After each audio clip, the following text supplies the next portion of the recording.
திருச்சபைக்கு வந்திருக்கிற யாவரையும் அன்புநாதர் இயேசு கிறிஸ்துவின் ஈடு இணையற்ற நாமத்தினாலே நான் வாழ்த்துக்கள் கூறுகிறேன். ரொம்ப இக்கட்டான ஒரு நேரத்தில் நம்ம இருக்கிறோம். ஆண்டவர் இந்த நேரத்திலும் நமக்கு பலன் தருவதற்கு நம்ம என்ன பண்ண போகிறோன்னா ஊக்கமாக ஜெபம் பண்ண போகிறோம். இந்த செஷன் போகிறதுக்கு முன்பதாக இங்கே இருக்கக்கூடிய நபர்களில் ஒரு 3 குரூப்பாக பிரிக்கலாம் அப்படின்னு சொல்லி இருக்கிறேன். ஏன் அப்படின்னா ஒரே ஒரு விஷயத்தை நான் பதிவு பண்ணணும்னு ஆசைப்பட்றேன். ஒன் மெயின் திங், ஒரே ஒரு விஷயத்தை நான் இந்த செஷனில் பதிவு பண்ண ஆசைப்பட்றேன். அதை பதிவு பண்ணுறதுக்கு ஒரு ஆக்டிவிட்டி செஷன், ஒரு செயல்முறை வகுப்பு ஒன்று என்ன பண்ண போகிறோம், பிளான் பண்ண போகிறோம். அதனால் தயவாக இந்த ரோலில் இருக்கிறவங்கெல்லாம் அப்படியே முன்னாடி வந்துடுங்க. இது ஒரு குவிஸ் ஆக்டிவிட்டி செஷனாக இருக்கும்.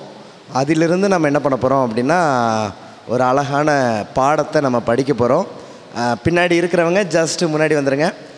பாஸ்டர் நீங்கள் இந்த டீமுக்கு லீட் அவுட் பண்ணுங்க ப்ளீஸ். ஏற்கனவே ஒரு பாஸ்டர் இருக்கிறாங்க. ஓகே, இல்லை பாஸ்டர் நீங்களும் ஜாயின் பண்ணிக்கோங்க, ஒன்றும் பிரச்சனை இல்லை. ஓகே வாங்க. ஓகே, அந்த பெஞ்சில் இருக்கிறவங்கலாம் இங்கே ஜாயின் பண்ணிக்கோங்க. இந்த பெஞ்சில் உள்ளவங்களாம் முன்னாடி வந்துடுங்க ப்ளீஸ். கொஞ்சம் வேகமாக வந்துடுங்க. பின்னாடி இருக்கிறவங்களாம் முன்னாடி வந்துடுங்க.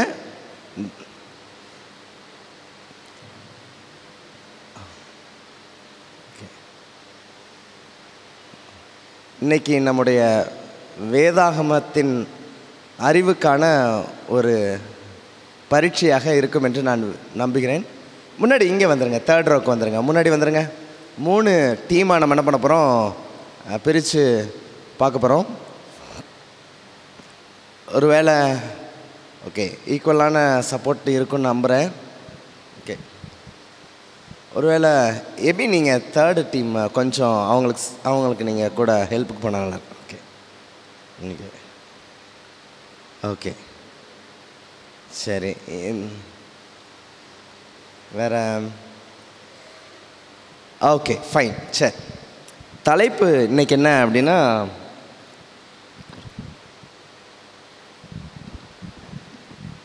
இஸ்ரவேல் ஒரு பலனற்ற திராட்சை செடி. இஸ்ரவேல் பலனற்ற திராட்சை செடி.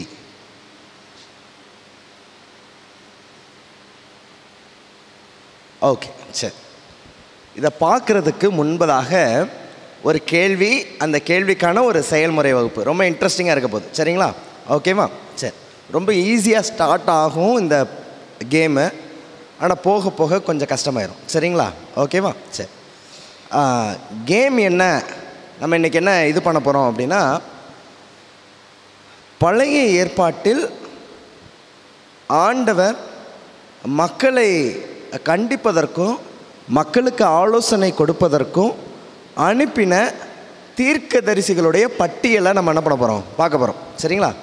மேபி ஃபஸ்ட்டு உதாரணத்துக்கு ஆண்டவர் அனுப்பின ஒரு தீர்க்கதரிசி மோசேன்னு பெஞ்சில் உள்ளவங்க சொல்கிறாங்கன்னு வச்சுக்கோங்க. 2வதுல உள்ளவங்க என்ன பண்ண போகிறீங்க அப்படின்னா அவங்க சொன்னது இல்லாமல் வேறொரு தீர்க்கதரிசி பேரை நீங்கள் சொல்லணும், இவங்க சொல்லாததை நீங்கள் சொல்லணும். இப்படியா ஒவ்வொரு டீமும் என்ன பண்ண போகுது அப்படின்னா சொல்ல போகிறாங்க. எத்தனை தீர்க்கதரிசி தான் அனுப்பியிருக்கிறாருங்கிறத நம்ம என்ன பண்ண போகலாம், ஓரளவு என்ன பண்ணலாம் பார்க்க போகிறோம். மினிமம் ஒரு டீம் ஒரு 12 வச்சுக்கலாம். எந்த டீம் 12 அப்படிங்கிற எண்ணை ஹிட் பண்ணுறாங்களோ அவங்க ஃபஸ்ட்டை அச்சீவ் பண்ணிட்டாங்கன்னு வச்சுக்கலாம். புரியுதுங்களா நான் சொல்கிறது? எந்த டீம் 12 தீர்க்கதரிசிகளை இது பண்ணிட்டாங்களோ, அடைஞ்சிட்டாங்களோ, நான் ஒவ்வொரு டீமும் சொல்லும்போது இங்கே என்ன பண்ணுவேன், மோசேன்னு எழுதுவேன். 2வது டீம் சொல்கிறேன், 2வது டீம் எழுதுவேன். 3வது டீம் சொல்கிறேன், 3வது டீம் சொல்லுவேன். அப்போ ஒவ்வொரு டீமும் எத்தனை சொல்கிறாங்கன்னு அந்த ரவுண்ட் வந்துக்கிட்டே இருக்கும். நீங்கள் கடன்னு சொல்லணும். டக்குன்னு யோசிச்சிங்க அப்படின்னா அந்த சான்ஸ் இன்னொருத்தவங்களுக்கு என்ன பண்ணிடும், போயிடும். சரிங்களா? ஓகே, இருக்கிறதுல சிறியவர்களையும் எளியவருமா இருக்கிற டீம் பாஸ்டர்மா டீம் ஒரு 5 பேர் தான் இருக்கிறீங்க. பட் பாஸ்டர்மா எல்லாருடைய பவரையும் புல்லிங் பவராக இது பண்ணுவாங்க நான் நம்புகிறேன். சரிங்களா? ஓகே சரி ஃபைன், ஸ்டார்ட் பண்ணலாமுங்களா? ஓகே, இந்த டீமுக்கு என்ன பண்ணலாம் அப்படின்னா பாஸ்டர் பாஸ்டர் தாஸ்குமார் அவங்க என்ன பண்ணுவாங்கன்னா, பாஸ்டர் தாஸ்குமார் வந்து ஹெட்டாக இருப்பாங்க. சரிங்களா? ஓகே. இங்கே வந்து பாஸ்டர் அம்மா. சரிங்களா?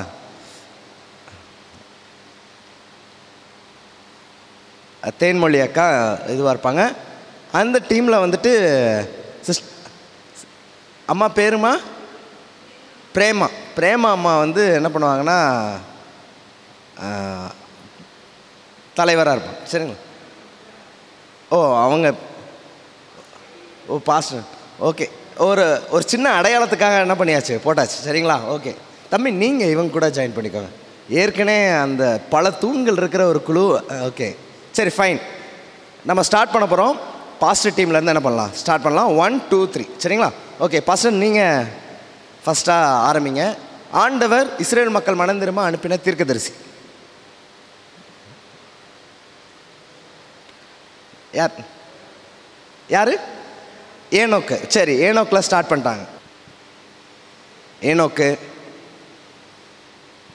ஓகே அடுத்து பாஸ்டர்மா உங்கள் டீம் யார்? யோவாப்பா. நோவா. ஓகே நோவா. அடுத்து சொல்கிறவங்க டக்குன்னு சத்தமாக சொல்லுங்கள். மோசே. ஓகே ஓகே அடுத்து எனக்கு ஒருத்தர் என்ன சொல்கிறாங்கன்னு கேட்டு சொல்லுங்களேன். சாம்வேல். ஓகே. ஃபேன் சவுண்டில் கேட்க மாட்டுது. ரெண்டாவது நான் மாற்றி எழுதுறாமல் இருக்கிறதுக்கும் பார்த்துக்கோங்க, வேறு டீமுக்குரியதை மாற்றி எழுதுறக்கு. ஓகே அடுத்து தானியேல். ஓகே அடுத்து எலியா. எலியா தானா? ஒரே நிமிஷம், அவங்க வேறு ஏதோ பதில் சொல்லி நான் சொல்கிறேன்னு நினைக்கிறேன். தம்பி நீங்கள் கொஞ்சம் இது பண்ணிங்க. ஓகே அடுத்து ஏசாயா. அடுத்து எலிசா. ஓகே அடுத்து ஆரோன். Okay Aaron. ஓகே அடுத்து நாத்தான்.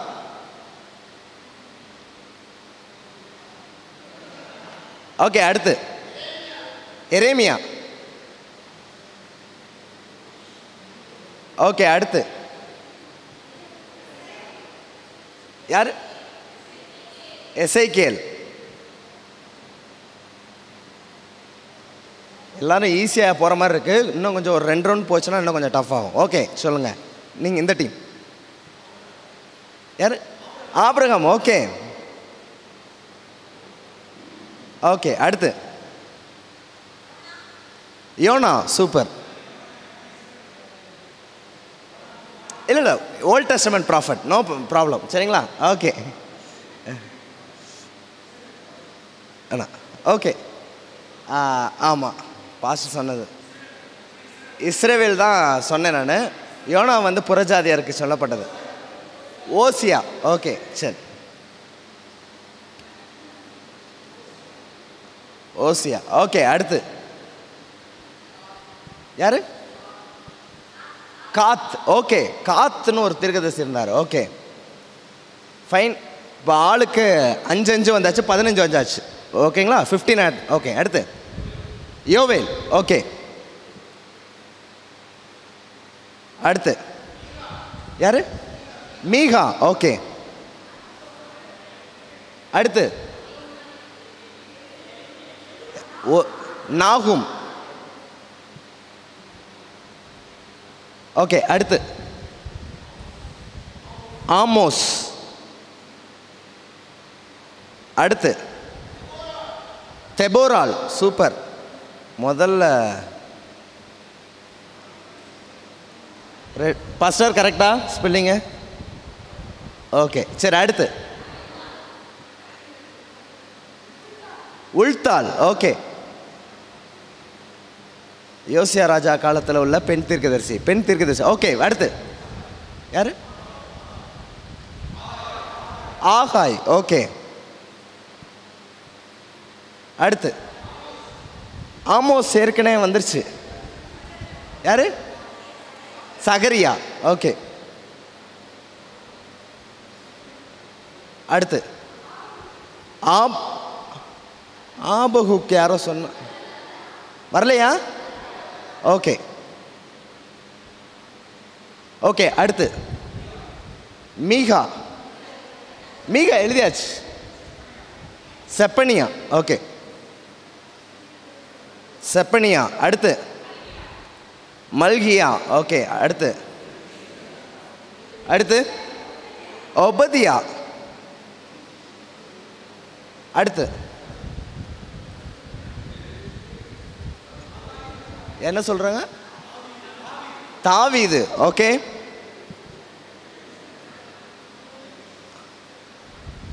அடுத்து மிரியாம் தீர்க்கதரிசி தான். என்ன சொல்றீங்க? லாக் பண்றீங்களா இல்லையா? என்கிட்ட ஒரு சஜஷனாக கேட்டீங்கன்னா எழுத மாட்டேன். ஓகே. Unnamed prophet. ஓகே. கிழவனான தீர்க்கதரிசி. ஓகே கிழவனான தீர்க்கதரிசி. Okay okay. அடுத்து ஓல்ட் டெஸ்டமெண்ட், பழைய ஏற்பாடு. யாரு? எகாசியலா. எகாசியல்.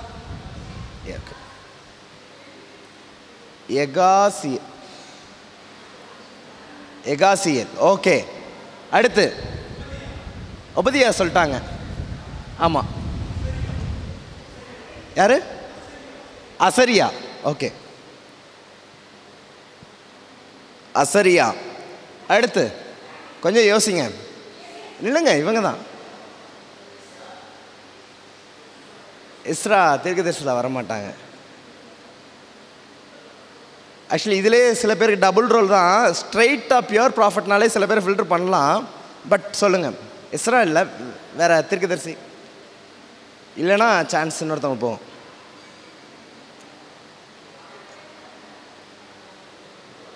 நீங்கள் யோனா.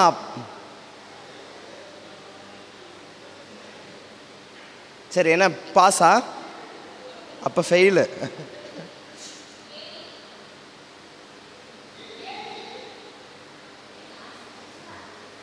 நோவா கிட் பண்ணுறீங்களா? ஆசாரியன் தான். ஆசாரியன். ஆமாம். ஓகே சரி. அடுத்து என்ன தீர்க்கதரிசி பேர் சொல்லுங்க. யார் அந்த எலியேசர்? நான் ஏதோ பழைய ஏற்பாட்டோட பேர்லாம் சொல்லுங்கன்னு சொல்லதான் நினச்சிட்டாங்க போல்க. தீர்க்கதரிசி பேர் சொல்லுங்க. தீர்க்கதரிசியின் பெயர் யெகூ. Okay okay. அடுத்து யெகூவை தீர்க்கதரிசியாகவும் அனுப்புவாங்களா இல்லைங்களா? ஆமாம் ஆமாம்மா. இருக்கு இருக்கு இருக்கு. யெகூ தீர்க்கதரிசி சொன்னதும் இருக்கு. ஓகே. மிரியம் ஆல்ரெடி சொன்னாங்களே. ஆக்சுவலி சொன்னதை ஸ்கிப் பண்ணியாச்சு. வேறு யாரை ட்ரை பண்ணு. சாம்வேல் ரொம்ப எளிமையான ஒரு இதை யாருமே சொல்லலை. ஆமாம், ஏற்கனவே சொல்லியிருக்கு. அபியத்தார். ஓகே. அபியத்தார் ஆசாரியன் தானே? ஆசாரியன் தீர்க்கதரிசி. சவுல். ஓகே சவுல். ஓகே. வேற?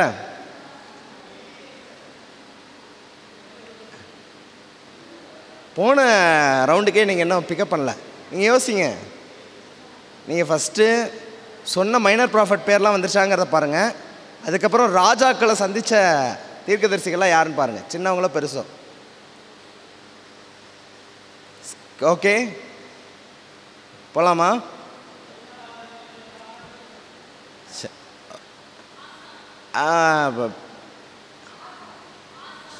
ஆசாப். ஓகே ஏற்றுக்கிறேன். ஐ மீன் பைபிள் இது பண்ண வேணாம். இது ரொம்ப ஜென்ரல் காம்படிஷன் தான், அதனால் யூஸ் பண்ண வேண்டாம். ஓகேங்களா? Okay fine. ஆசாப் எங்கே எழுதணும்? இங்கே தானே எழுதணும். ஓகே சரி. அடுத்து திரும்ப வேற யார் சொல்கிறாங்க? எலிசாவா? எலிசா எழுதியாச்சு. எலிசா எந்த இருக்குல்ல, எழுதியாச்சு. யோசிங்க, வேறு தீர்க்கதரிசிகள். ஒரு நிமிஷம். 3, 6, 9, 12 வந்துருச்சு. சரி, ஒரு 15 வரைக்கும் போகலாம் போல்க. ஓகே. யார் சொல்கிறாங்க? யெகூவா எழுதியாச்சு. இல்லை, old testament only old testament. இல்லை, தீர்க்கதரிசியாக இது பண்ண முடியாது. எத்தனை பேர் இருக்கிறாங்க தெரியுமா? வேற நீ நொவதியால். ஓகே.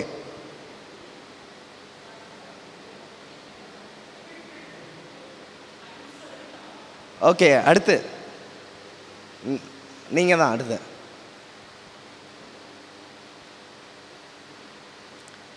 அடிக்கடி விசாரிக்கிறதுனாலே இவங்களெல்லாம் கூப்பிடுங்கன்னு சொல்லுவாங்க.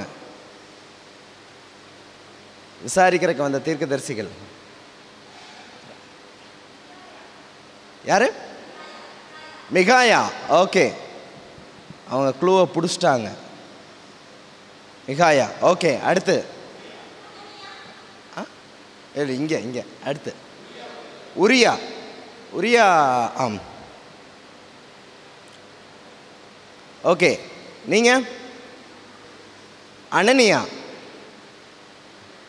அன்னியான்னு ஒருத்தர் இருக்கிறார்ல, எரேமியா காலத்தில் இருந்தார். Okay, S. ஓகே, வேற அடுத்து யாரு? 2 சாமியில் இருக்கிறாரு. ஓகே, சரி, ஒரு நிமிஷம். சரி, ஃபைனல் 2 ரவுண்ட்ஸ் போயிடலாம். சரிங்களா? முடிச்சிடலாம். ஓகே, நீங்கள் ஸ்டார்ட் பண்ணுங்கள். அடுத்ததான். சரி, இந்த 2 ரவுண்ட்ஸ் வேணால் பைபிள் ஓப்பன் பண்ண சொல்லலாமா? ஏதாவது தேடுறீங்களா?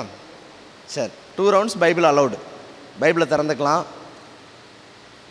எங்கள் கெமிஸ்ட்ரி வாத்தியார் சொல்லுவார், ஒருத்தன் புக்கு படிக்கலை அப்படின்னா அவனுக்கு புக்கை கொடுத்து எக்ஸாம் எழுத சொன்னாலும் எழுத தெரியாதுன்னு சொல்லுவார். அந்த மாதிரி படிச்சிருந்தா கண்டுபிடிச்சிருவோம்.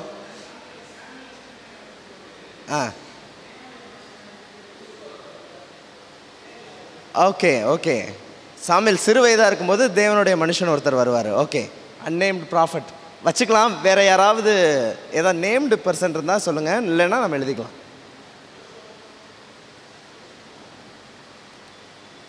யோசுவா ஒரு ஸ்போக்ஸ் பர்சன் தான் ஆண்டவருக்கு, எழுதிக்கலாம். யோசுவா. ஓகே, அடுத்து பாசமா உங்கள் டீம்.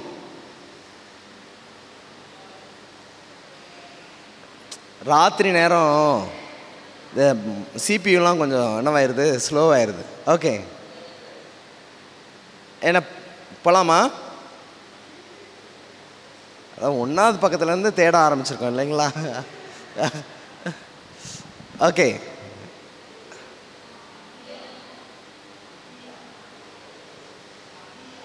அகியா.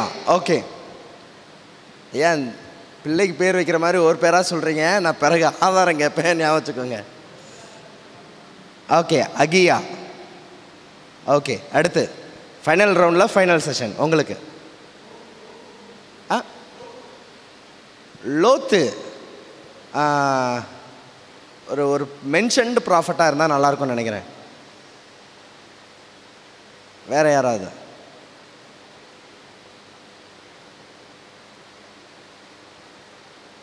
யுத்தத்துக்கு போகும்போதெல்லாம் என்கொயரி பண்ணுற சில தீர்க்கதரிசிகள்லாம் இருக்கிறாங்க.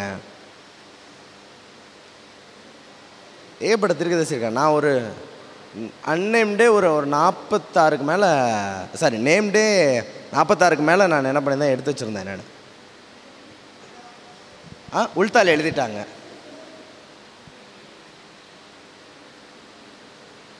சரி, ஓகே, நீங்கள் ஃபைனல் ரவுண்ட்.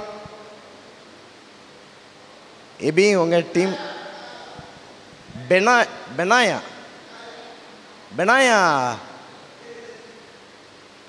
இது இவங்க சொல்கிற பெனாயா தாவீதுடைய படைத்தலைவன். அந்த சிங்கத்தை பிளந்து போடுறவர் தானே சொல்கிறீங்க? அவர் வரமாட்டார்.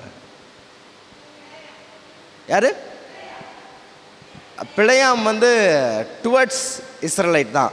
ஐ மீன் இஸ்ரேல் தேசத்தை குறித்து சொன்னதை எடுத்துக்கலாம். சரிங்களா? பிழையாம். ஓகே, சரி, ஒரு நிமிஷம். 3, 6, 9, 12, 15, 16, 3, 6, 9, 12. ஓகே, இங்கே 15, இங்கே 16, 3, 6, 9, 11, மொத்தமாக 11, 16, அப்புறம் 15, 32, 42. ஒரு 42 தீர்க்கதரிசிகள் என்ன பண்ணி வச்சுருக்கிறோம், எழுதி வச்சுருக்கிறோம். ஆனால் இன்னும் நம்ம போகலாம். இன்னும் ஒரு 20 தீர்க்கதரிசியாவது என்ன பண்ணலாம், ஃபைண்ட் அவுட் பண்ணலாம். பேர் சொல்லப்பட்டவங்க, பேர் சொல்லப்படாதவங்க என்ன பண்ணலாம், ஃபைண்ட் அவுட் பண்ணலாம். சரி, இப்போ விஷயம் என்னென்னா,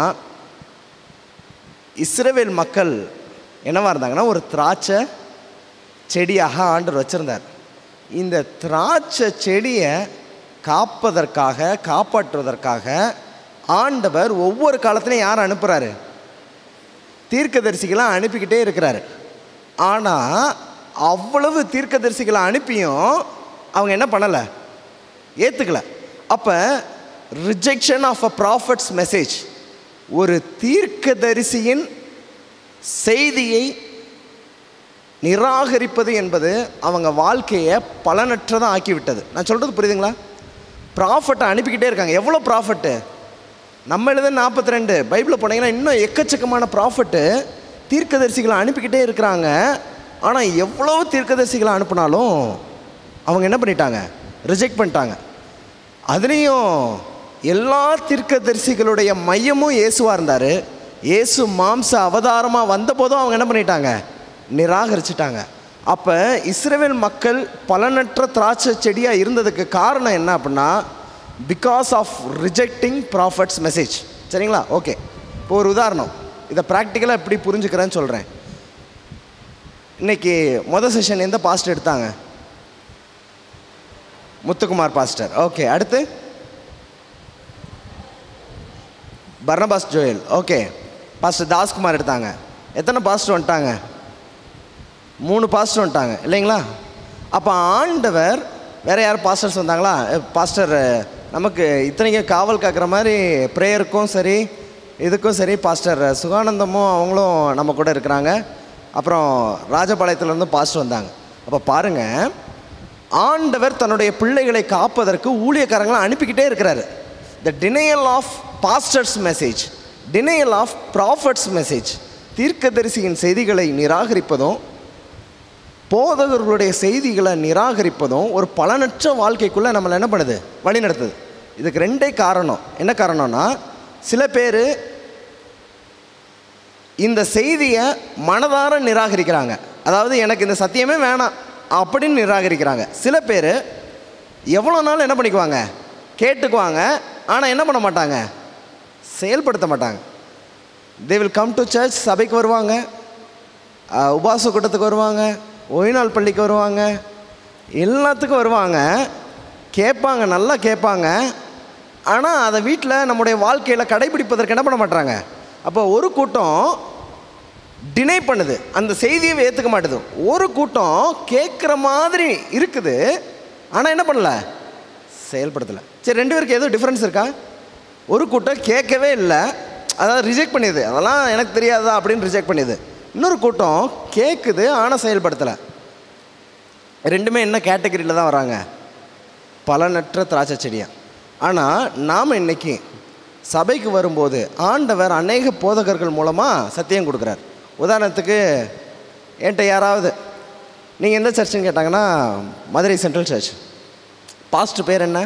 பாஸ்டர் தாஸ்குமார். உங்கள் சர்ச் ரொம்ப சூப்பராக ஓஹோன்னு இருக்குமே, நல்ல செய்திகள்லாம் கிடைக்குதேன்னு சொல்லுவாங்க.